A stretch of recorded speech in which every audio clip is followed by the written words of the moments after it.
एक इंडियन बनने के लिए ना एक अलग ही मतलब हमारी देखिए हमारा जो कल्चर है, हमारी जो सभ्यता है, हमारी जो थिंकिंग है, आइडियोलॉजी है, उसको अपनाने के लिए उसको टाइम लगेगा। बिल्कुल। वो फलस्तीन को गाली देके इसराइल के की तरफदारी कर पाएगी? नहीं कर पाएगी, नहीं कर पाएगी।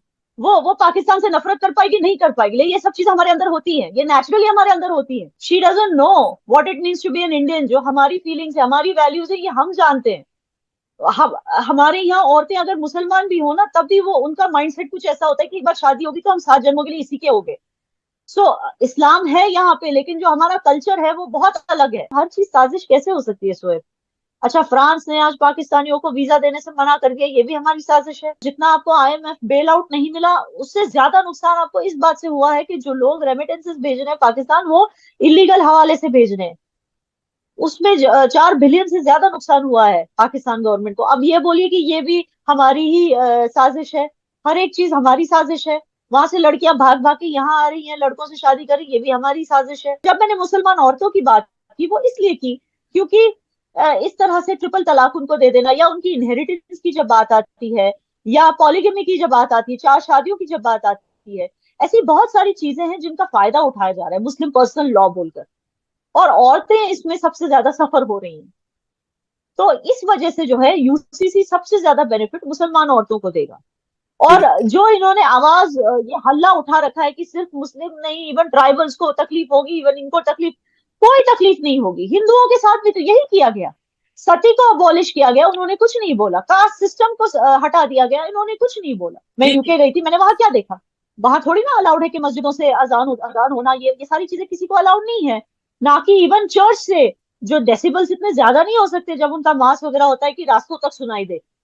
कुछ जो रूल्स है वो सबके लिए समान रूल्स है, और वहां तो मुसलमान चुपचाप फॉलो कर लेते हैं हर चीज। इंडिया में इनको बड़ी तकलीफ हो रही इसमें दो चीजें उठती हैं, बात समझ में आती है, ठीक है, मोहब्बत में कुछ भी देखा नहीं जाता, कहा जाता है कि everything is fair in love and war. लेकिन क्या इसे देख के फिर एक ट्रेंड नहीं बनता जाएगा कि किसी का भी दिल करेगा वो पाकिस्तान से उठेगा और बोलेगा मुझे इंडियन से प्यार है, या इंडिया से में भी किसी का दिल करता है वो उठेगा मुझे पाकिस्तान से प्यार है? तो इस तरीके से आपको नहीं लगता कि आने वाले टाइम में इस तरीके से कुछ चीजें हो सकती हैं? ना ना, इंडिया में किसी को प्यार नहीं होगा पाकिस्तान से, मुझे नहीं लगता है। और ऐसे अगर कभी कभी कभार हुआ भी है तो वो कपल जाके दुबई में सेटल हो जाता है। जी। मुझे नहीं लगता यहाँ से कोई लड़की भाग के पाकिस्तान जाएगी, इतनी बेवकूफ कोई है नहीं। और ठीक है। दूसरी चीज, इससे डेंजर जो है इंडियंस को ही है कि पाकिस्तानी को प्यार हो जाएगा और इंडिया आ जाएगा प्यार प्यार बोल के। तो ये, हाँ, ये we are right now in that danger कि ये हो सकता है, ये हो रहा है, ट्रेंड सेट हो रहा है। लेकिन अगर इस ट्रेंड को पाकिस्तानी रोकना चाहते हैं तो खुद अपनी औरतों को प्रोटेक्ट कीजिए, अपनी औरतों के साथ अच्छा सलूक कीजिए, उनको प्यार मोहब्बत से रखिए। जैसे हमारी कंट्री में औरत को गॉडेस माना जाता है, देवी माना जाता है, उसको सर पे बिठा के रखा जाता है लिटरली। हर एक चीज में मतलब उसकी राय जानी जाती है। उसको मर्द के पीछे नहीं सोचा जाता, मतलब उसको अर्धांगिनी बोला जाता है, लाइक शक्ति बोला जाता है, विच मीन्स के एक जो मर्द है उसकी आधी शक्ति औरत में होती है। आधा जो उसका पावर है वो औरत में होता है। विदाउट औरत वो आधा, वो 50% चल रहा होता है, ठीक है। 50% पावर के साथ, समथिंग लाइक दैट। तो ये इंपॉर्टेंस होता है एक औरत का।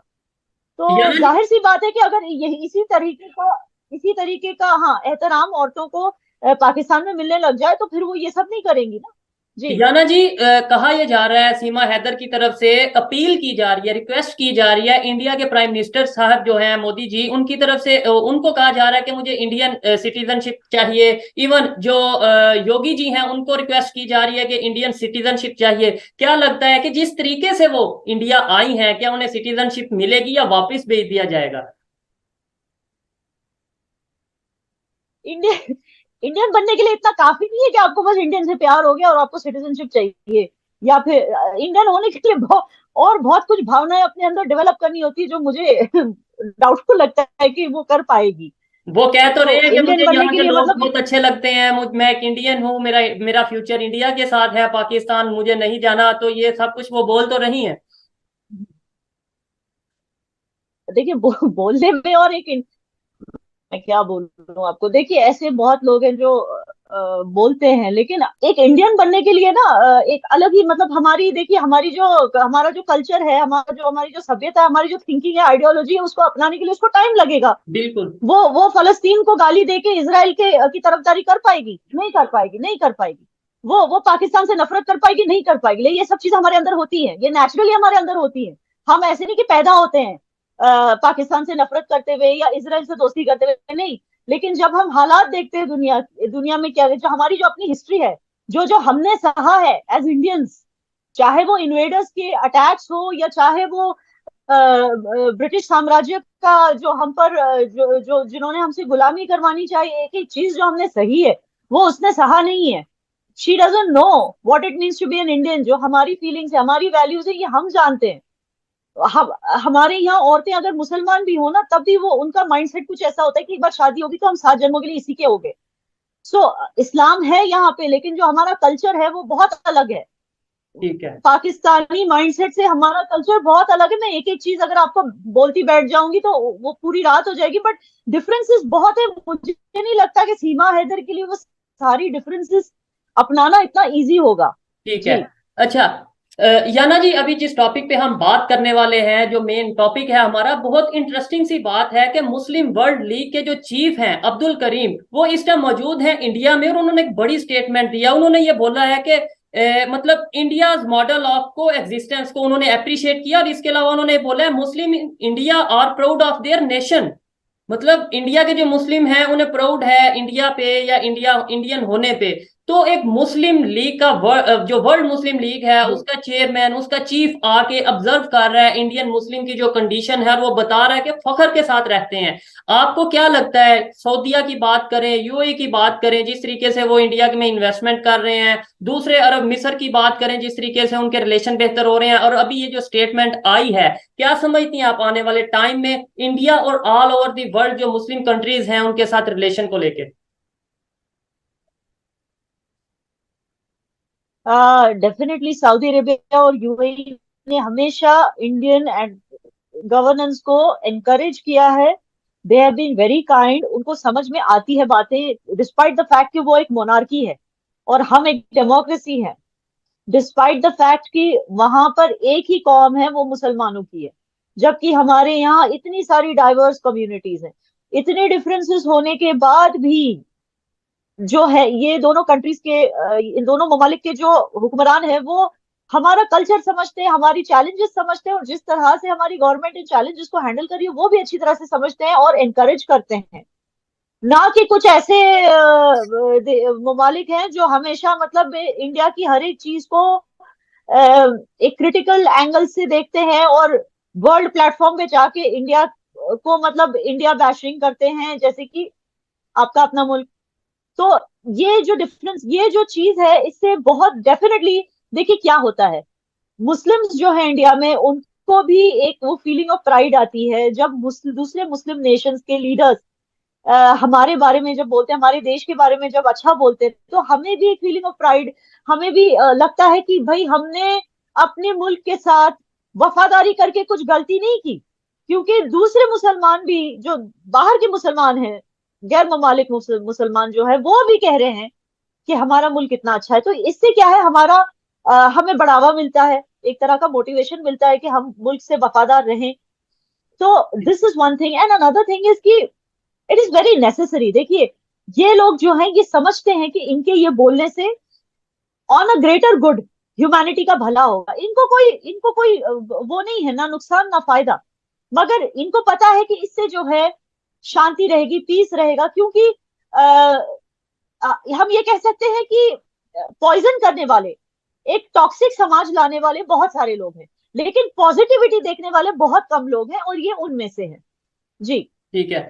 याना जी, यूनिफॉर्म सिविल कोड की बहुत सी बातें चल रही हैं। वैसे तो ये इंडिया का इंटरनल मैटर है, लेकिन आपसे इसलिए डिस्कस करना चाहता हूं कि वहां के जो मुसलमान हैं, अगर किसी को इशू नजर आ रहा है यूनिफॉर्म सिविल कोड से, इस लॉ से या इस सिस्टम से, तो वहां के मोस्टली मुसलमान ये चीज सामने ला रहे हैं। आप एज ए मुस्लिम क्या कहना चाहेंगी कि यूनिफॉर्म सिविल कोड को लेकर इंडिया में क्या पॉसिबिलिटी है? पहले मैं आपके जो पिछला सवाल है उसमें थोड़ा और एडिशन करना चाहूंगी, then I move on to your uniform civil code question.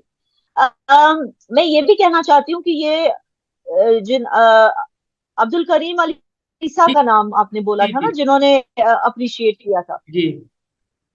मुझे लगता है कि एक और रीजन जो ये अप्रिशिएट कर रहे हैं, इट्स बिकॉज वो देख रहे हैं कि फ्रांस जैसी कंट्रीज में वो भी एक डेमोक्रेसी है, वो भी एक सेक्युलर डेमोक्रेसी है, फ्रांस खुद को सेक्युलर डेमोक्रेसी कहने वाली कंट्री, लेकिन आज वहां पर क्या हालात हैं? क्योंकि कहीं ना कहीं ये जो हुक्मरान है ये समझते हैं कि कहीं ना कहीं स्ट्रिक्टनेस भी जरूरी है। सिर्फ लिबर्टी नहीं दे सकते हम किसी भी अवाम को। अगर सिर्फ लिबर्टी दे दी जाए तो वही होगा जो आज फ्रांस में हो रहा है। आपको पता है फ्रांस में किस तरह की आज बिल्कुल। राइटिंग चल रही है, किस तरह की राइट्स चल रही है, और वो राइट्स कौन करवा रहा है? मुसलमान ही करवा रहे हैं। तो मुझे ऐसे लगता है कि इन हुक्मरान को, इन सऊदी और यूएई जैसे जो रिस्पॉन्सिबल मुस्लिम नेशंस हैं, इनको पता है कि पूरी छूट देने से, पूरी लिबर्टी दे देने से क्या होता है देश में। लेकिन एट द सेम टाइम ये वही चीज ये नोटिस करते हैं कि इंडिया जो एक डेमोक्रेसी है, मगर जहां स्ट्रिक्ट होना चाहिए, जहां आयरन फिस्ट दिखानी चाहिए, वहां आयरन फिस्ट दिखाई जाती है।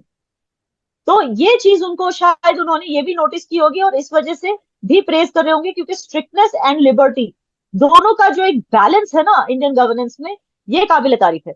जी, अब moving on to your next question. आपने यूसीसी की बात की। ये बात सच है कि बहुत सारे मुसलमान खुश नहीं है यूसीसी से।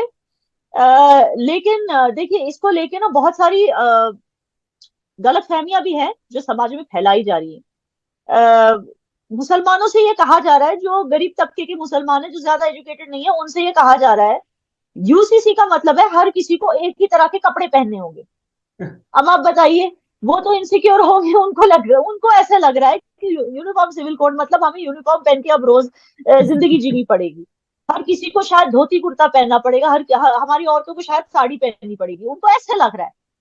तो अनफॉर्चुनेटली क्या है, इस तरह की गलतफहमियां फैलाने वाले ये वही लोग हैं जिन्होंने शाहीन बाग के लोगों से प्रोटेस्ट करवाए इस ये के खिलाफ, गलतफहमियां फैलाकर। ये वही लोग हैं। क्योंकि देखिए, इनको कोई और तरीका नहीं दिख रहा है, आने वाले इलेक्शंस में बीजेपी से जीतने का कोई और तरीका नहीं दिख रहा है। तो बीजेपी की हर एक डिसीजन या हर एक सोच को अपोज करने के बगैर इनके पास और कोई चारा नहीं है। दिस इज वन ट्रूथ जो आपको हमारी कंट्री की पॉलिटिक्स के बारे में समझना होगा, क्योंकि यहाँ असली पॉलिटिक्स होती है। यहाँ ये नहीं है कि आपकी तरह की मतलब जो आर्मी है वो हर चीज डिसाइड करती है कौन क्या बनेगा, कौन ऑपोजिशन बनेगा, कौन प्राइम मिनिस्टर बनेगा। यहाँ ऐसे नहीं, यहाँ सचमुच की पॉलिटिक्स होती है, और ये पॉलिटिक्स बहुत गंदी चीज है।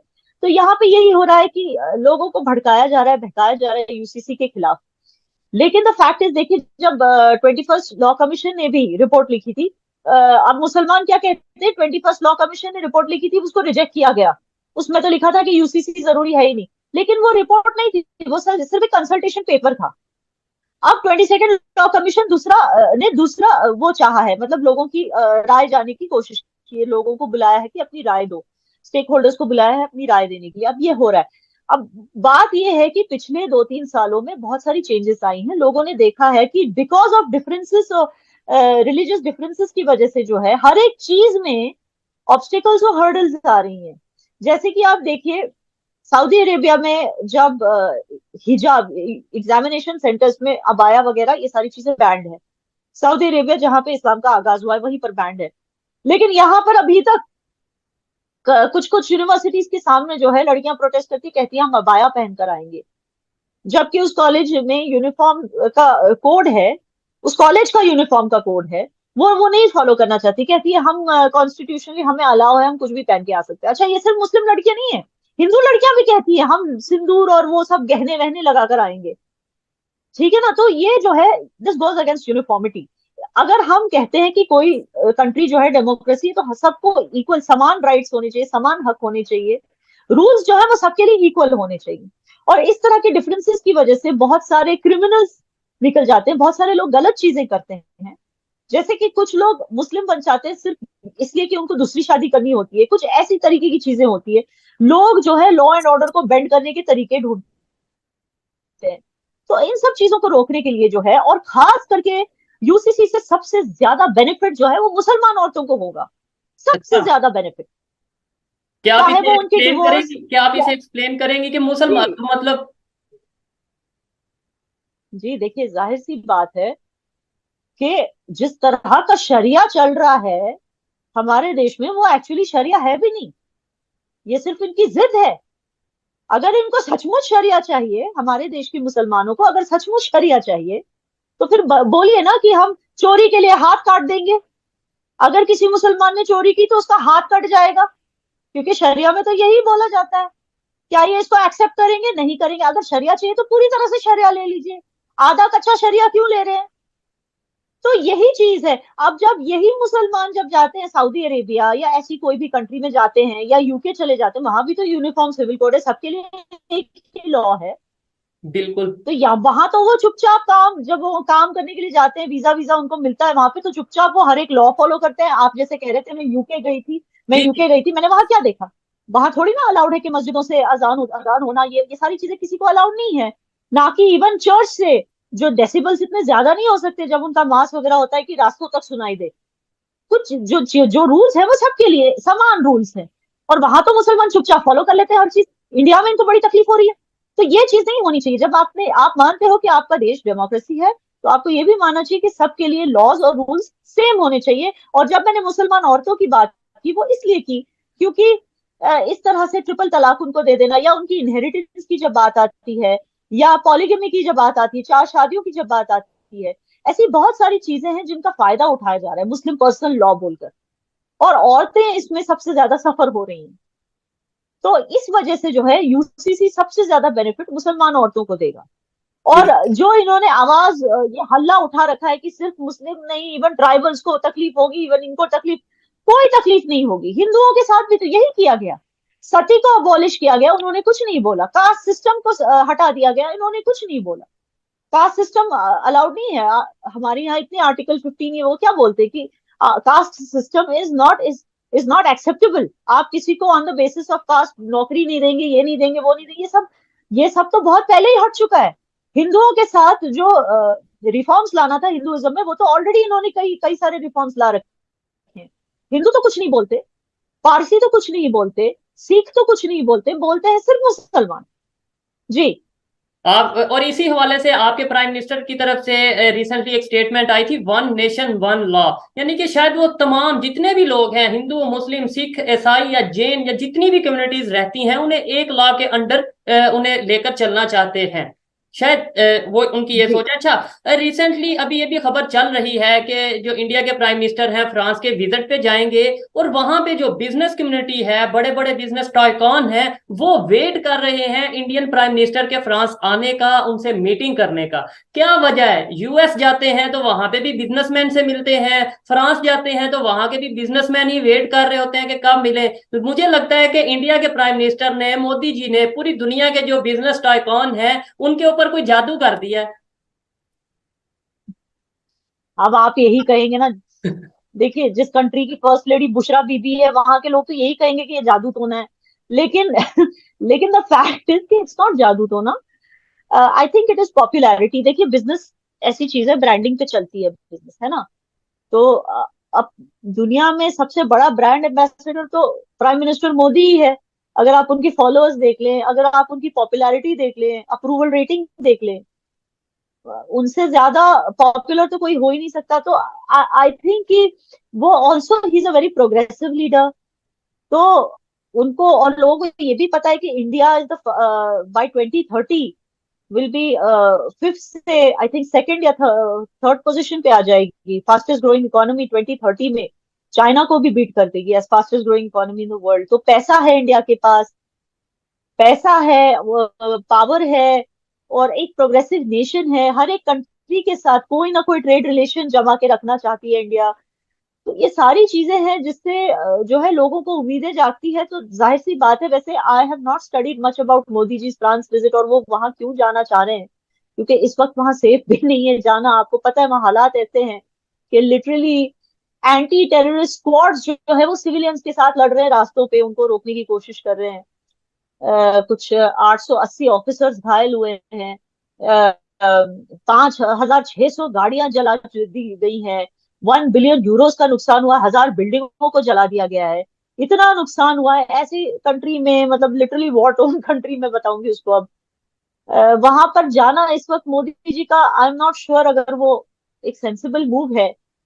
बहरहाल देखते हैं क्या होता है। जी। ठीक है। अच्छा, लास्ट में हम बात करेंगे इस टाइम जो बारिशों की वजह से, मौसम की वजह से पाकिस्तान में जो सिचुएशन है फ्लड के हवाले से अगर बात करें, इवन इंडिया की भी कुछ स्टेट्स ऐसी हैं, इवन इंडिया का जो सेंटर है वहां पे जो इस टाइम पोजीशन है सेंट्रल में, कि पानी काफी हद तक आ चुका है, 5-5 फुट 6-6 फीट तक पानी आ चुका है, जबकि पाकिस्तान की मीडिया में खबर चलाई जा रही है कि इंडिया साजिश करके पाकिस्तान में पानी भेज रहा है, जिसकी वजह से पानी पाकिस्तान में फ्लड आ सकता है। यानी कि पाकिस्तान में अगर फ्लड आता है उसका जिम्मेदार हमारी मीडिया खबरों के मुताबिक हमें यह बता रही है कि वो इंडिया होगा। आप इसके ऊपर क्या कहना चाहेंगी, जबकि आपके अपनी 3 स्टेट में इस टाइम जो पानी के हवाले से कंडीशन है वो आपके सामने होगी।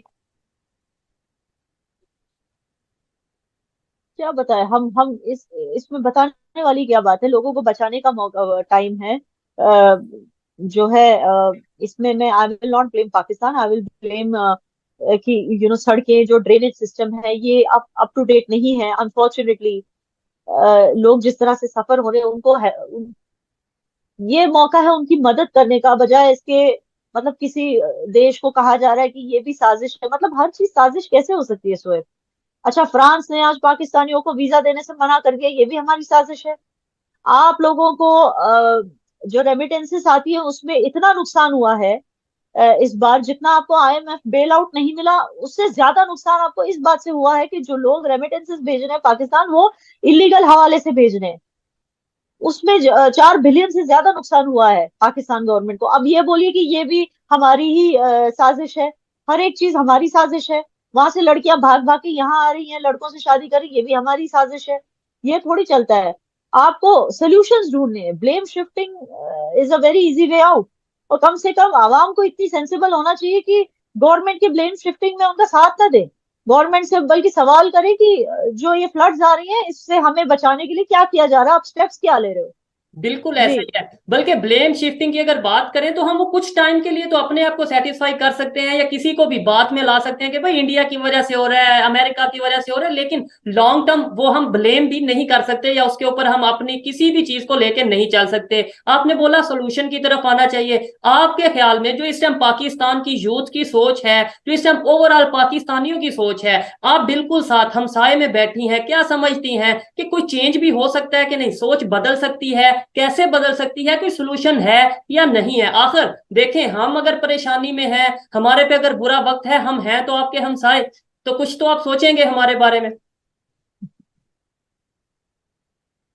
देखिए, हम तो सोचने के लिए तैयार हैं, लेकिन आप लोग ही जो है आप लोगों को ईगो इतना है कि जब फ्लड्स आए थे हम मान गए थे आप लोगों को हेल्प करना, लेकिन आपने ह्यूमैनिटेरियन एड इंडिया से लेने के लिए मना कर दिया, दवाइयां लेने से मना करते इंडिया से, यहाँ तक कि अपनी एयर स्पेस भी नहीं खोलते हो।